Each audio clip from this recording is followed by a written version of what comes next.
Zee24 एक पाऊल पुढे. निर्लज्जतेचा सुकाळ याविषयी आपण चर्चा करतो आहोत. शशिकांत शिंदे साहेब, काँग्रेस सुद्धा तुमच्या बाजूनी सध्या उभी असलेली तुम्हाला दिसत नाहीये. दुसरी गोष्ट, दुसऱ्या फळीतले नेते राष्ट्रवादीचे हे सुद्धा याविषयी बोलताना दिसत नाहीयेत. अजित पवारांना असणारा जो पूर्वीपासूनचा विरोध होता, ज्याचा हिशोब चुकता करण्यासाठी हे तात्कालिक कारण मिळालंय असं इतर पक्षांच्या बाबतीत राष्ट्रवादी काँग्रेस म्हणत आहे. ते काँग्रेस आणि राष्ट्रवादीतल्याच काही नवदेतेने हा विषय आला. आज त्याच्या बाबतीमध्ये माफी झाली, दिलगिरी झाली, आपली चूक आहे. मग ही चूक असताना त्या बाबतीमध्ये आपण काय डिफेन्स करणार हा मूळ आहे. त्यामुळे काँग्रेसचा कुठे दोष नाही, राष्ट्रवादीच्या कोणत्या नेत्यामध्ये दुफळी नाही. आज आम्ही जनतेला एवढंच सांगतो की आमच्याकडून चूक झाली, दिलगिरी व्यक्त करतो. मी तुमच्या या चॅनलच्या माध्यमातून सांगतो की ती चूक झाली, आम्ही माफी मागतो. आम्ही आता पायचीत काय करणार, तर दुष्काळाच्या प्रश्नासंदर्भामध्ये चांगल्या पद्धतीने काम करून दुष्काळाच्या प्रश्नासंदर्भात आम्ही कशा पद्धतीने काम करणार हे दाखवून द्यायचं. आता विषय असा आहे, यामध्ये कुठलंही राजकारण असू शकत नाहीये. फक्त एकच आहे, आता आज हे राजकारण करण्याचा भूमिका विरोधी पक्ष करतोय. काँग्रेसकडून तुम्हाला काय अपेक्षा सांगा या प्रकरणामध्ये? काँग्रेसनी सध्या ज्या प्रकारचं काँग्रेसचं वागणं आहे, हेच वागणं तुम्हाला अपेक्षित होतं असं आहे का? तुम्ही काँग्रेसच्या सहकार्यावर, सध्याच्या भूमिकेवर समाधानी आहात? नाही, यामध्ये काँग्रेसची कुठल्याही प्रकारची चूक आहे असं मी मानत नाही. काँग्रेसच्या घडीला काँग्रेस तुम्हाला व्यवस्थित सहकार्य करते. आणि राष्ट्रवादीची भूमिका एवढीच आहे की झालेल्या गोष्टीबद्दल आम्ही निश्चितपणाने दिलगिरी व्यक्त केलेली आहे. सभागृह पुढे चालवायचं आहे. महाराष्ट्राच्या प्रश्नाला ठीक आहे, निषेध, त्याप्रमाणे चूक, माफी हा 1-2 दिवसापुरता हा विषय करून हा तिथं महाराष्ट्रामध्ये असे विषय झाले. त्यानंतर 1-2 दिवस झाल्यानंतर परत तुमची आता आदर्श या प्रकरणाचा शेवट काय असेल असं तुम्हाला वाटतं? अजितदादांनी माफी मागितली, आयुष्यातली सगळ्यात, राजकीय जीवनातली सगळ्यात मोठी चूक आहे असं त्यांनी कबूल केलं, माफी मागितली. आता हा विषय संपायला पाहिजे, काय वाटतं पाहिजे? मुळात असं आहे की पुन्हा एकदा हा इतका सरळ विषय नाही. यांचा एक महापौर सांगलीचा, त्याने एक स्टेटमेंट दिलं, लग्न केलं, माननीय शरद पवार साहेबांनी त्याला पक्षातनं घालवून टाकलं. आता हाच न्याय एका घटनेच्या बाबतीत आर पाटील साहेबांनी स्टेटमेंट दिलं. काय करायचं आणि काय नाही करायचं ही भूमिका आता तुम्ही सांगायला लागले. मला एक तुम्ही सांगा आता विषय नाही, हे परत सारखं पवार साहेबांनी पहिल्या दिवशी सांगितलं, ट्विटवर पण सांगितलं की झालेल्या गोष्टी एखाद्या जाणत्या नेत्याने जर या संदर्भात महाराष्ट्रात कुठली घटना घडली आणि त्याबद्दल ऐका ना आता ऐका तुम्ही हे म्हणतायत राजीनामा, ह्यांच्या ते वाक्यात आहे का विचारून द्या. प्रवीण दरेकर इथे बसलेत, विधान परिषदेमध्ये आज सभागृह चालू आहे. सभागृह चालण्याच्या बाबतीत आज मला सांगा, आज विधानसभेमध्ये सुद्धा चर्चेच्या दरम्यान हीच मुद्दा आला होता की आम्हाला बोलून द्या, जाहीर दिलगिरी व्यक्त करा, सभागृह चालू करू, हा विषय संपूर्ण. मला सांगा, आता आशिष शेलार इथं म्हणतात की नाही हा विषय इथं संपलेला नाही. आता हा त्यांनी काय ठरवलं एकदा त्यांनी सांगावं की नक्की त्याच्यामध्ये भावना, जनतेची भावना.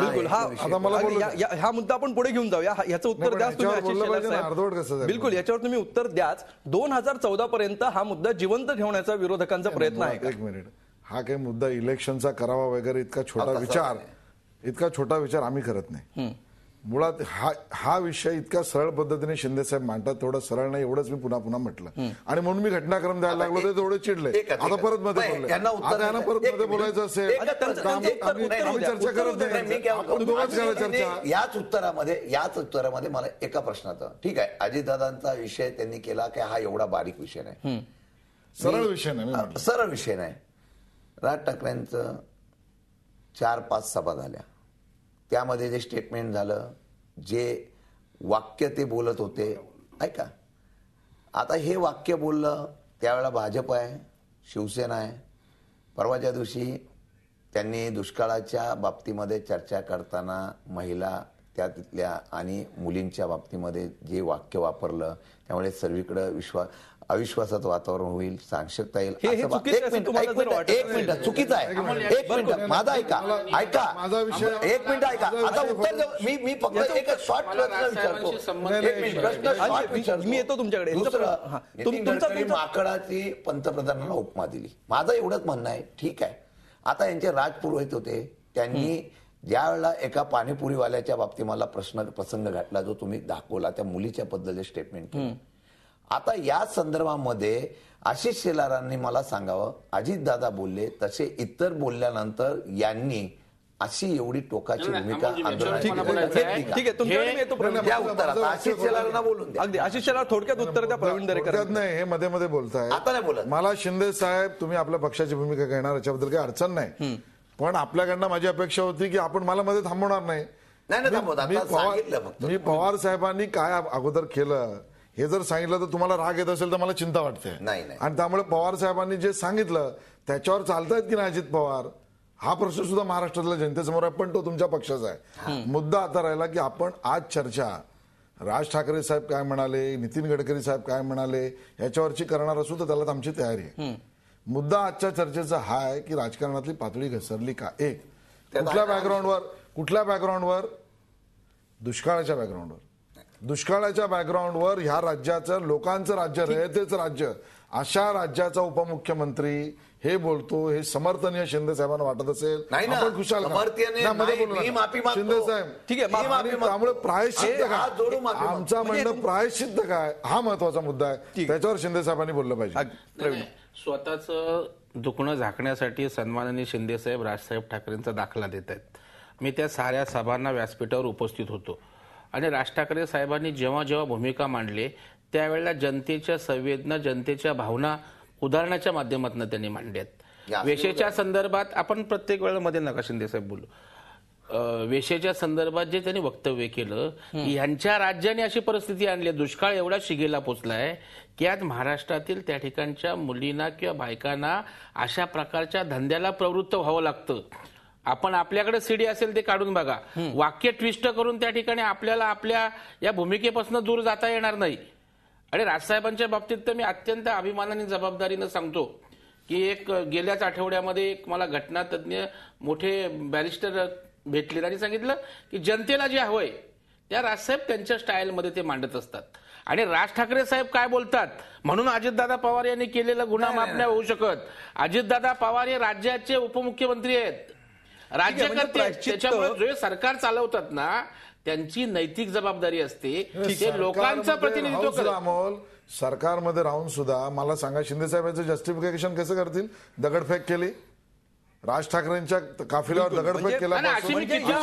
देऊ शकतो तुम्हाला मी सांगतो, पुण्यामध्ये झाला त्या पीएसआयवर हल्ला राष्ट्रवादीने केला, रोयाला तहसीलदार वाळू माफियावर हल्ला केला राष्ट्रवादीच्या पदाधिकाऱ्यांनी केला. किती उदाहरणं सांगा अहो, सांगायला आमची उदाहरणं. शिंदे साहेब त्यांच्या बोलण्याचं काही एवढं दिसून तुम्ही सत्तेचं भान ठेवा ना.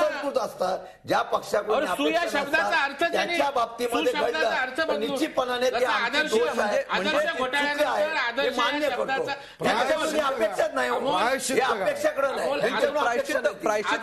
शब्दानंतर आदर्श या शब्दाचं जसं वाटोळं झालं तसं सुसंस्कृत सुशासन या सुया शब्दाकडे आता लोक प्रश्नार्थक नजरेनं बघायला लागले. बिलकुल ते नेमकं काय होणार. दुष्काळी भागात त्या असलेल्या आमच्या माता भगिनीबद्दल प्रश्नार्थ बघायला तुम्ही काढा सीडी कधी.